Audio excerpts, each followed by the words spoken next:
While Trump's potential return to the office has generated widespread optimism among certain groups globally. This comes after 4 years under the Biden Harris administration, which critics argue has been marked by the international war, cultural shift, wokeism, and global instability. The Middle Eastern situation illustrates these challenges more particularly. Israel right now is facing an existential threat, while Iran's increased regional influence during the Biden's tenure has escalated tensions too. In Gaza, the humanitarian toll continues to mount, with some local residents now expressing war fatigue despite the ongoing war. While Trump's potential presidency is being viewed by the supporters as a path to peace, an interesting development is Fatah's, that is, the Palestinian Authority's apparent satisfaction with this possibility. Fatah has made a major comment about the current crisis, and honestly, these words have sparked anxiety and fear in Tehran. According to the media reports, the US President elect Donald Trump's return to the White House on 20th of January will bring an end to the Iranian regime and Hamas. These are the official words of Mohammad Hamdan, who is the Secretary General of the Palestinian Authority's ruling Fatah faction. The New York Post reported on Monday that Fatah sees Trump and the ruling government in Israel, Netanyahu's government, detrimental to destroy Iran.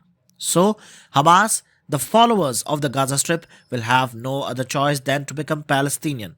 That is, falling in line with the Palestinian Authority. This hopeful statement comes in recent weeks as the Palestinian Authority continues to fight Hamas on various fronts. In recent weeks, we have seen the Palestinian Authority security forces intensify their crackdown on Hamas in the West Bank. Last month, on 6th of December, Hamas seized two Palestinian Authority vehicles, parading them with ISIS flags. In response, the Palestinian Authority raided on Hamas and the Islamist cell, resulting in 3 deaths. Hamdan recently highlighted that Hamas's rejection of international legitimacy is also a major concern. He cited its disregard of the UN resolutions. For those who don't know, Hamas last won the Palestinian Authority legislative election in January 2006, but then it took control of the Gaza Strip in 2007. Meanwhile, the Palestinian Authority led by Mahmoud Abbas governs the part of West Bank. And so, Hamas and Fatah remain sworn enemies despite international talk. Fatah, founded by Yasser Arafat, historically advocated for a secular approach and has pursued a way to normal diplomacy with Israel, including the Oslo Accords. But Hamas is an Islamist organization designated as a terror group by several countries, and it rejects Israel's legitimacy to even live, and so it employs armed resistance. The rivalry intensified in 2006 when Hamas won the legislative elections. It challenged Fatah's long-standing dominance. The tensions erupted into a violent conflict in 2007, leading to Hamas seizing the control of the Strip. Meanwhile, Fatah maintained the authority over West Bank. The efforts for reconciliation have repeatedly failed due to deep mistrust, differing governance styles, and opposing stance on Israel. Furthermore, there have been claims by Fatah that Iran is now running Hamas from behind. The Fatah leaders have been vocal about Tehran's influence, claiming that Iran is now effectively controlling Hamas military and political decisions after the October 7 attack. Iran has long supported and influenced Hamas, providing financial, military, and logistical assistance to bolster the group's capabilities. And why not? Tehran views Hamas as a strategic ally in its broader regional conflict with Israel and the United States.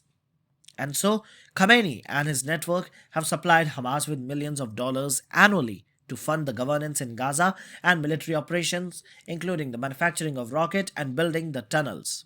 The IRGC units have trained Hamas fighters, enhancing their warfare and military development skills.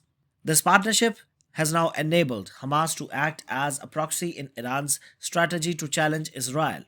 And now, the worsening war scenario is threatening Fatah's rule in West Bank too. And so, Mahmoud Abbas is now pinning hope on Trump administration that it may dismantle Iran, the eventual controller of Hamas.